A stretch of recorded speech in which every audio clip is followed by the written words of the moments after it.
Aujourd'hui, je vous montre la map la plus complète, la plus détaillée et la plus énorme de GTA 6 que la communauté a pondue jusqu'à maintenant. Après avoir exploré Lake Leonida, Ambrosia, Port-Galant et d'autres coins, on passe à du lourd, Vice City. Là, on va vraiment zoomer sur chaque bâtiment, chaque repère, chaque spot important, comme les hangars, les stations de métro, les hôtels, les parkings, le port, bref, tout le centre-ville en mode ultra précis.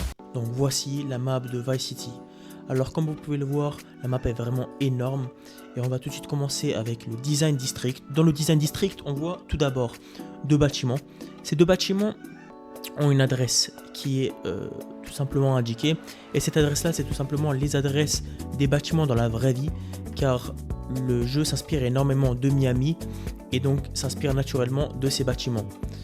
En descendant un peu, on est à Stockyard. Stockyard, c'est un quartier de nouveau où on a de nouveau différents bâtiments qu'on a retrouvés grâce au trailer justement qui est indiqué ici. Et ce trailer là, cet extrait là, c'est l'extrait du trailer numéro 1 et c'est l'extrait suivant. Donc comme vous pouvez le voir sur cet extrait, on voit tout simplement des voitures, on voit énormément de monde. Ça a l'air d'être un quartier plutôt populaire où il y a des événements de voitures, etc. Et c'est ainsi qu'on va aller tout de suite à gauche. À gauche, on se retrouve dans un quartier de nouveau, on voit différentes maisons. Et de là, de nouveau, un extrait. Et cet extrait-là, c'est tout simplement l'extrait avec les motos, où il y a tout simplement un rassemblement de motos, juste ici, mais également ici, où du coup, ils vont être poursuivis par la police, sûrement parce qu'ils font des choses illégaux. Et ici, on voit tout de suite, de nouveau, un bâtiment qu'on a retrouvé dans la vraie vie. De là, on va descendre. On descend tout simplement dans un quartier où on a énormément d'informations. Et ce quartier-là, c'est Crosstown. Donc dans Crosstown, on retrouve donc énormément de points déjà. Tout d'abord, Real Dimes, qui est l'un des personnages principaux. Et c'est ce personnage-là. Mais on retrouve également des extraits du trailer numéro 1. Tout comme Dricon Price, donc l'endroit exact où cette photo a été prise. On le retrouve notamment grâce au fond où il y a écrit Jack of Hearts, et Jack of Hearts c'est tout simplement la boîte de nuit qui est indiquée juste ici et qui est donc une boîte de nuit super importante dans le jeu. Donc de là on va retrouver également les lignes de métro, mais notamment également la Perle qui est un quartier super connu qu'on a eu l'occasion d'énormément connaître justement grâce aux leaks etc du trailer mais également de la map. Donc là vous voyez notamment les extraits de 2022 qui sont du coup les leaks que je ne peux pas vous partager. Cependant ce que je peux vous partager c'est tout simplement les images que Rockstar cette fois-ci a partagées. Et ces images là c'est tout simplement celui-là par exemple où on voit du coup PERL, donc le quartier de la Perle. Mais également avant ça je voulais vous parler de l'extrait qu'on a retrouvé dans la boîte de nuit et qui est l'extrait suivant qu'on a également dans le trailer numéro 1. Donc on sait à quoi ressemble à peu près le bâtiment de l'intérieur. De là, on se retrouve dans le Flicka Field Metro Station. Donc en gros, c'est une station de métro.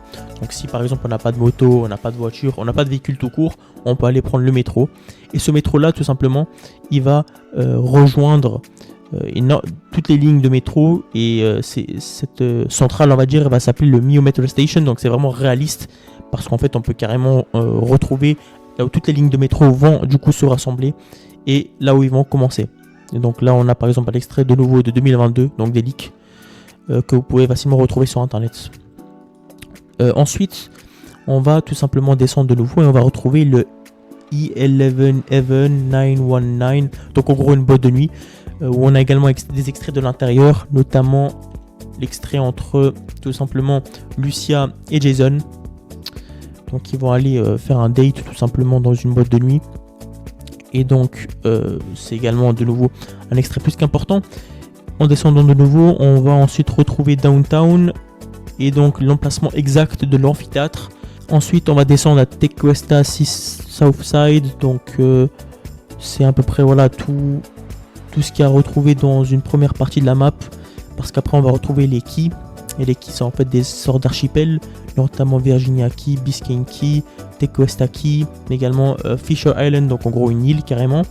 Et donc par exemple ce key, on va retrouver le Crandon Park Tennis Center, qui existe littéralement dans la vraie vie, c'est un centre de tennis. Donc c'est sûrement là où on pourra jouer au tennis, tout simplement. Il y aura peut-être même des compétitions, des événements classés carrément. On pourra peut-être gagner du vrai argent si on gagne ces tournois là. C'est ensuite que la première partie de cette map va se terminer par le port de Vice City, où on a également l'extrait de trailer du trailer numéro 1. Et l'extrait, c'est l'extrait suivant. On a également une idée de ce à quoi le port va ressembler. Comme vous pouvez le voir sur cette image, dans le fond, on va se retrouver ensuite dans Watson Island et Venetian Islands, où on va retrouver tout simplement la vue de cette partie animée de la ville, tout comme la photo de Lucia qui est carrément dans la piscine. Et donc grâce à son ombre, on a pu retrouver énormément d'informations sur l'emplacement exact d'où elle se trouvait. Et donc ça va rejoindre tout simplement la deuxième partie de la map. On a également beaucoup d'informations même sur cette deuxième partie, parce que par exemple ici dans la partie 2.33, c'est cet extrait là, donc une mission capitale du jeu, où où Jason va tout simplement récupérer un véhicule qu'il a de Liberty City, donc qui est le New York de GTA.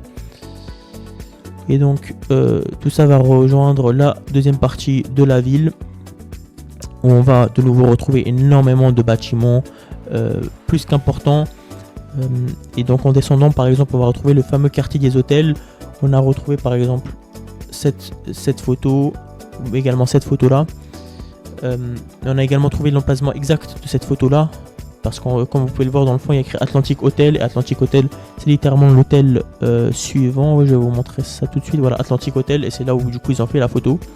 Donc vraiment une représentation exacte des endroits. Et de là, on va également retrouver les endroits où il y a eu la course-poursuite entre Lucia, Jason et la police. Et en terminant ensuite avec tout simplement les boîtes de nuit et les screenshots que Rockstar nous a donné, afin de terminer toute la visite de cette map, qui est plus qu'énorme, et on a énormément d'informations plus que détaillées.